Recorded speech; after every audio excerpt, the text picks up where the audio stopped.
నమ్మకాన్ని జగన్మోహన్ రెడ్డి అంతకుముందు చంద్రబాబు నాయుడు గారు 2014 నుంచి 19 మధ్య ఎన్నో కంపెనీలు తీసుకొచ్చారు. ఆ కంపెనీలు కూడా బెదిరించి వాళ్ళతో వాటాలు అడగటం, వాళ్ళని భయపెట్టడం వల్ల వాళ్ళు రాష్ట్రం వదిలిపెట్టి వెళ్ళిపోయారు. అమరాజా 10,000 కోట్ల రూపాయలు పెట్టుబడి తీసుకెళ్ళి తెలంగాణలో పెట్టింది. లూలు గ్రూప్ కావచ్చు, ఫ్రాంక్లిన్ టెంపుల్టన్ కావచ్చు, Asian paper and pulp industry కావచ్చు, ఇట్లా వేల కోట్ల రూపాయల ఇన్వెస్ట్మెంట్స్ని జగన్మోహన్ రెడ్డి చేసినటువంటి అరాచకాల దెబ్బకి భయపడి వెళ్ళిపోయారు.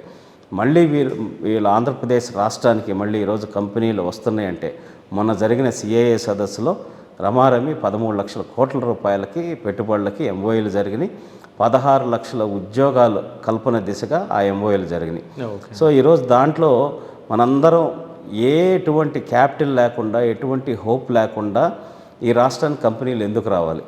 ఈ రాష్ట్రానికి ఉన్నటువంటి ఎక్స్ట్రా మైలేజ్ ఏంటి? That is only one and only brand CBN.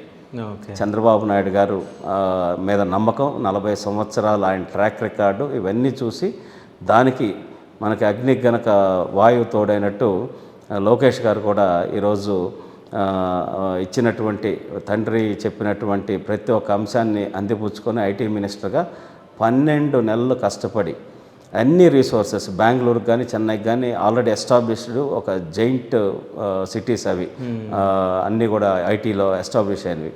వాళ్ళ కాంపిటీషన్ తట్టుకొని ఈరోజు గూగుల్ని 1,30,000 కోట్ల పెట్టుబడి ఏపీకి తీసుకురావటం అంటే ఏ నమ్మకం, ఎంత నమ్మకం అనేది, ఒక భరోసా అనేది రాష్ట్ర ప్రభుత్వం కానీ, లోకేష్ గారు కానీ, సార్ కానీ, పవన్ కళ్యాణ్ గారు కానీ ఇవ్వటం వల్ల ఈరోజు ఇక్కడికి మనకి గూగుల్ పెట్టుబడి పెడుతుంది. తద్వారా టీసీఎస్ కావచ్చు, సిటీఎస్ కావచ్చు, ఇంకా ఎన్నో కంపెనీలకు కూడా ఈరోజు వైజాగ్లో ల్యాండ్స్ ఇవ్వటం, వాళ్ళ కార్యకలాపాలు స్టార్ట్ చేస్తున్నారు. ఒక 25-30 ఐటీ జాబ్స్ రాబోయేటటువంటి సంవత్సరంలో క్రియేట్ కాబోతున్నాయి.